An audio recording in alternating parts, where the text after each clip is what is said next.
The heavy rain, Michael got out of the car and opened an umbrella. He walked over to Alice Smith and shielded her from the rain. Alice's parents had both died in a car accident, leaving her an orphan. Michael was her uncle, but he was an adopted child of the Smith family, so they weren't related by blood. He said to her, "From now on, I'll be your only family." Though Michael had adopted Alice, she knew there was an insurmountable gap between them. Rose was Michael's fiancée, but he treated her coldly because their relationship was purely a business arrangement. He didn't love her. Now, Michael's company was facing a financial crisis, and Rose told him, "If you marry me right away, I'll help you get through this." But he shrugged off her hand and walked away. After Michael returned home, Alice stopped him and asked, "Are you really going to marry Rose?" "Why can't I marry you? We're not related by blood." She kissed his neck.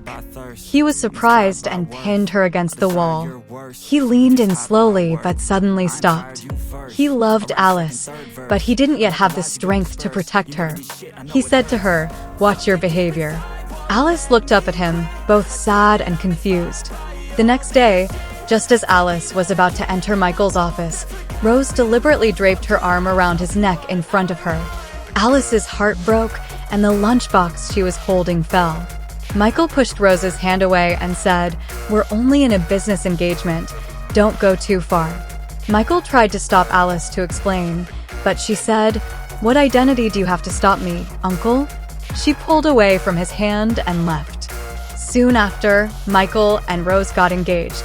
The guests were all excited, believing the couple was well matched. But at that moment, Alice walked into the banquet hall in an elegant gown, stunning everyone with her beauty. Michael was mesmerized. Two male guests whispered mockingly, saying, "Michael is just an illegitimate child from a poor background, not worthy of Rose." Hearing this, Alice walked over and slapped one of them hard across the face. The guest tried to splash champagne on Alice, but Michael stepped in to block it. The guests apologized to him, but he was furious and ordered them to leave. As Michael was showing concern for Alice, Rose walked over and reminded him to attend to the other guests. Just then, James grabbed Alice's hand and said to Michael, "Alice is my girlfriend. You don't need to worry about her." He smiled at Alice, then put his arm around her shoulders and led her away. Michael remembered 2 years ago when Alice, drunk, clung to him tightly. The person with her at that time was James. That day, when they got back home, Alice had wrapped her arms around his neck and said, "From today on, don't treat me like a child anymore." He had gently stroked her hair and couldn't help but smile, wishing that Alice could always stay with him. Now, with James claiming to be her boyfriend, Michael felt a surge of jealousy and crushed the wine glass in his hand. His hand was bleeding, but he no longer felt the pain. James draped a coat over Alice. Though they hadn't seen each other for a year, he still had feelings for her. He confessed his love and asked her to be his girlfriend, leaving Alice stunned. Michael sat alone on the sofa, heartbroken, remembering the scene of James holding Alice. When Alice returned home, he only said, "Next time, come back earlier." Alice asked him why he wasn't jealous or concerned about what happened between her and James. But Michael remained cold and distant. Alice cried and told him, "You always push me away. You'll regret it."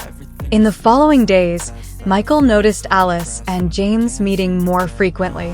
Alice knew Michael was following her, so she gladly accepted the gifts from James, which made Michael feel more jealous. Rose told Michael, "You and Alice can never be together. She'll marry and have children with another man in the future." Her words angered Michael, and he angrily grabbed her by the neck, warning her never to speak like that again. That night, Michael was drunk. He grabbed Alice's hand, leaned in close to her, and slammed his palm on the table, forbidding her from going out to meet James. A few days later, Rose lied, claiming she had an urgent matter, and tricked Michael into a hotel room. But when he entered, he saw rose petals scattered all over the floor. Rose told him it was her birthday and asked him to drink some red wine. After taking a sip, he wanted to leave immediately, but he felt dizzy and passed out. It turned out that Rose had spiked his drink with an aphrodisiac. Struggling to control himself, Michael stumbled home, rushed to the bathroom, and splashed cold water on himself. Alice rushed into the bathroom to check on him. He grabbed her hand and couldn't resist kissing her. But he quickly stopped, not wanting to scare her. The next day, Michael apologized to Alice. They stood separated by the door, both deeply in love, but too afraid to confess. At a banquet, Alice was publicly humiliated by Rose. Alice retorted, "Michael will never like someone like you. Stop dreaming." Enraged, Rose threw champagne in Alice's face and was about to hit her, but Michael stopped her. He took off his coat and draped it over Alice, then told Rose, "I'm calling off our engagement." Just then, Rose received a call informing her that many of the shareholders from her father's company had secretly sold their shares to Michael, making his stake larger than her father's. In other words, Michael had acquired her father's company. Rose was devastated, and Michael told her, "Whoever dares to harm Alice, I'll repay them tenfold." When they got home, Michael confessed his feelings to Alice, then slowly leaned in and kissed her on the lips. The next day, Michael went on a business trip to discuss a new collaboration and was too busy to answer Alice's calls. Although he wasn't born into the Smith family, he was deeply dedicated to the family's business and loyal to it. He worked through several sleepless nights just to make the project deal happen. After the trip, he returned home, and Alice was still a little mad at him. He hugged her from behind, and she immediately calmed down. From that day on, he became increasingly clingy, even kissing Alice on the forehead in public. When he saw James approaching, he purposely leaned closer to Alice, making James jealous. That night, when Michael got home, he confessed to Alice, "I was indeed jealous. What about you? In your heart, who am I?" She replied, "Uncle." He asked, "Uncle? Does an uncle act like this toward you?" And with that, he kissed her. Then he asked, "So, what do you think our relationship is now?" Alice and Michael officially got together. Before he went to work, Michael gently hugged her and said, "See you tonight." She smiled as she watched him leave. During work, Michael couldn't concentrate. He noticed that Alice kept avoiding him in front of people she knew. For example, in front of their colleagues, she would pull her hand away from his, even pushing him away and pretending not to be familiar with him. Michael suspected that Alice didn't love him enough, so he got upset with her. She apologized and said she just needed some time to adjust. Michael stared at her for a long time, kissed her left cheek, then kissed her right cheek. Alice felt it wasn't enough, so he kissed her again. She was very shy and hugged him tightly.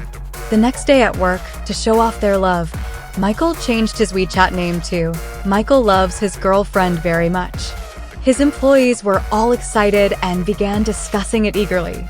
One day, while he was in a video conference, Alice suddenly hugged him and asked where they were going for their date tomorrow. His colleagues saw Alice, and she became flustered and shy, quickly running off. Michael smiled and told his colleagues, "Don't scare my girlfriend, she's timid." He wanted to make their relationship public, but Alice was still hesitant. He told her, "I said I'd give you time to adjust, but now I'm out of patience." He cupped her face, and as she took off his glasses, he immediately pinned her down on the bed. A year later, Alice became a well-known blogger and was invited to attend many banquets.